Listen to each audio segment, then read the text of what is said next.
भुसावळ शहरात अनधिकृतरित्या घरगुती गॅसचे वाहनांमध्ये रिफिलिंग केले जात असल्याची माहिती मिळताच भुसावळच्या तहसीलदार नीता लबडे यांनी छापेमारी करून गॅस रिफिलिंगचा पर्दाफाश केला। यावेळी 10 गॅस सिलेंडर, रेग्युलेटर, वजन काटा, गॅस भरण्यासाठी लागणारी मोटार असा एकूण 20,000चा मुद्देमाल जप्त केला। या प्रकरणी संशयित आरोपी शाहरुख खाटिक विरोधात भुसावळ बाजारपेठ पोलिसात रात्री उशिरा गुन्हा दाखल करण्यात आला।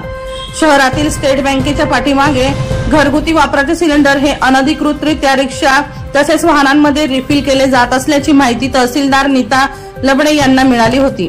माहितीची खातरजमा केल्यानंतर त्यांनी पुरवठा निरीक्षक अतुल नागरगोजे यांना सोबत घेत सोमवारी दुपारी 1:30 वाजता तपासणी केली।